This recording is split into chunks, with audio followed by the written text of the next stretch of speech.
Jose, tulungan mo naman akong alamin kung sinong pumatay sa'yo. Ikaw ba, Charmaine, na itinuturo si Bambi bilang salarin? Ikaw ba, Bambi, na nagsasabing kilala mo kung sino ang mastermind? Tara na po, ma'am.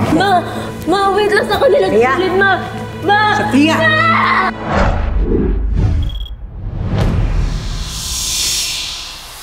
Ilang beses na raw sila pabalik-balik dito, hindi nila natsetsempohan si Bambi. Ang sabi ng guard, baka daw nagbakasyon.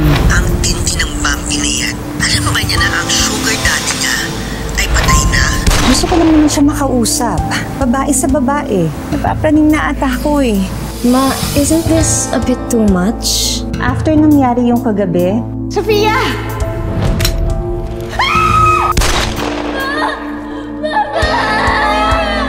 tapos yung nangyari sa dad mo, we can never be too sure. Pati si Nanay Celia, malapit ko ng pagbintangan. Not Nanay Celia. Napaparanoid ka na, Sylvia. Mas close kayo ni Nanay. Baka naman may alam ka na hindi ko nalalaman.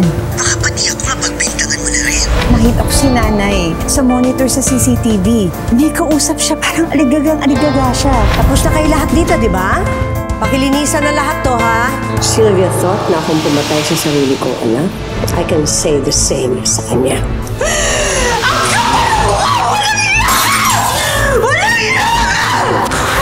Pagkatapos niyang ginawa yun sa mga gamit ng anak ko, she's crazy. She's a lunatic. I wonder what the cops would find pag siyang pinaimbestigahan ko. Tonta talaga yung babae. Di ba? Matagal lang may alitan si Jose at Ma'am Celia. Baka naman alitang pamilya lang yan. Alam mo, sa mga kasong ito, madalas mismo pamilyang involved. Bambi!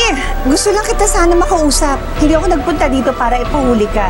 Gusto ko lang malaman yung totoo sa inyo ni Jose. Nung napas lang ang asawa ko, ikaw ang huling kausap niya. Ano ba talaga pinag-uusapan niyo? Matutulungan mo ba akong hanapin kung sino talaga pumatay sa asawa ko? Nakita ko ang lahat. Nakita mo lahat? Pero hindi ko sasabihin sa iyo. But if you scratch my back, I'll surely scratch yours. Magpaliwanag ka sa presinto. Do not do this to me! May breakthrough na kami sa kaso. Kuhang-kuha sa CCTV ang mga prime suspects.